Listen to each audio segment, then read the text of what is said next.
Assalamualaikum warahmatullahi wabarakatuh. Saya ingin berbagi materi tentang hubungan kasus pembelajaran dan PTK, yaitu hubungan kasus pembelajaran dan PTK. Dua-duanya merupakan satu kesatuan yang tidak terpisahkan di dalam mata kuliah tugas akhir program.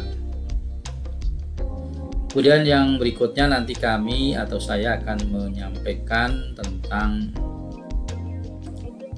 contoh kasus yang terkait dengan PTK. Para mahasiswa yang saya hormati dan selalu saya banggakan, mari kita mulai materi pertama ini dengan video presentasi hubungan kasus pembelajaran dan PTK. Perlu kita ketahui bersama bahwa kasus pembelajaran yang kita pelajari selama ini adalah sesuatu hal yang terjadi di dalam kelas, dan ini merupakan kondisi tidak sewajarnya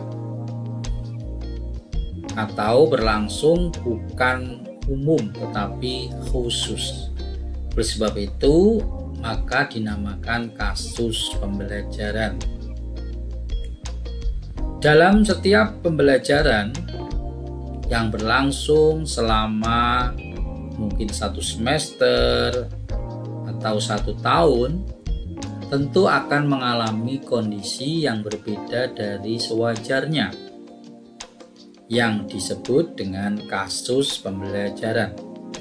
Siapapun guru, saya yakin pasti pernah mengalami hal tersebut, yaitu situasi yang terjadi dalam kelas dan bukan sesuatu yang biasa, namun sesuatu yang luar biasa. Bapak Ibu para mahasiswa yang saya hormati dan selalu saya banggakan, bahwa kasus pembelajaran itu terjadi pasti ada suatu permasalahan. Permasalahan itulah yang kemudian kita disuruh untuk memecahkannya, yang dimaksud dengan pemecahan masalah. Pemecahan masalah yang kita lakukan itu merupakan solusi, yaitu solusi agar lebih baik dari sebelumnya. Jadi kalau ada solusi yang tidak baik dari sebelumnya, namanya bukan solusi, namun malah bersifat kontroversi. Perbaikan pembelajaran yang dilakukan oleh kita itulah aksi guru atau wujud aksi guru untuk solusi, atau dalam bahasa lain aksi guru untuk mewujudkan solusi. Solusi inilah kemudian menjadi satu alternatif yang menjadikan kita dapat menyelesaikan atau memecahkan permasalahan. Perbaikan pembelajaran bagi seorang guru yang dilakukan kepada siswanya merupakan sesuatu hal yang wajib atau harus dilakukan ketika kita atau guru menemui suatu permasalahan. Aksi ini berupa perbaikan-perbaikan, baik itu perbaikan secara afektif, secara kognitif, dan juga mungkin bisa psikomotorik. Aksi perubahan, aksi untuk berubah, atau upaya perbaikan itu kemudian didokumentasikan baik itu datanya, gambarnya, atau videonya. Sehingga kalau didokumentasikan itu akan menjadi sebuah laporan apabila kita diperlukan. Apabila diperlukan laporan, penelitian, perbaikan, pembelajaran atau tindakan kelas, maka kemudian dijadikan satu dokumen bagi sekolah atau kita sebagai seorang guru. Rumusan masalah yang ada pada PTK bukan lagi pada tokoh kasus. Namun lebih dari itu, rumusan masalah adalah solusi kita atau pemecahan masalah yang kita pilih. Yang kita pilih yang terbaik, yang dapat meningkatkan perbaikan atau yang meningkatkan hasil belajar bagi peserta didik kita. Mungkin demikian presentasi yang pertama. Terima kasih. Assalamualaikum warahmatullahi wabarakatuh. Untuk pertemuan ini pula saya ingin memberikan satu materi terkait dengan contoh hubungan kasus pembelajaran dengan PTK. Baiklah, kita mulai saja. Ini suatu kasus yang saya ambil untuk memberikan contoh kepada para mahasiswa, yaitu tentang pembelajaran yang dilaksanakan oleh Pak Daryono. Pak Daryono mengajar di kelas 5 SD, tunas bangsa, yaitu mengajar PKN. Topik yang akan dibahas adalah demokrasi. Beliau membawa seperangkat alat elektronik yang terdiri dari laptop, LCD, dan kabel gulung. Anak-anak bertanya-tanya sambil memperhatikan laptop dan LCD tersebut, apakah akan diputarkan film atau untuk apa? Ternyata hanya diletakkan di atas meja. Beberapa menit kemudian Pak Daryono mulai membuka buku bacaan. Kemudian Pak Daryono mengucapkan salam. "Selamat pagi anak-anak." Anak-anak menjawab, "Selamat pagi Pak." "Anak-anak, sekarang kita akan membahas demokrasi," kata Pak Daryono sambil membuka buku bacaan. Sebelum membahas lebih lanjut, Pak Daryono melakukan presensi satu persatu siswa. Ada 2 anak yang tidak masuk, yaitu Dewi karena sakit dan Anton karena tidak ada keterangan. Anak-anak, setelah pelajaran selesai, diharapkan kalian dapat menjelaskan tentang demokrasi, kata Pak Daryono sambil memperhatikan satu persatu siswa di kelas.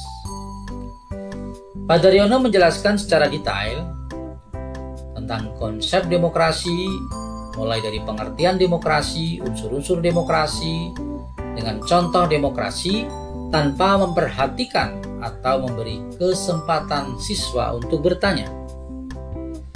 Asyik dengan penjelasannya, selang beberapa menit kemudian, siswa mulai kelihatan resah karena membosankan mendengarkan cerita dari Pak Daryono.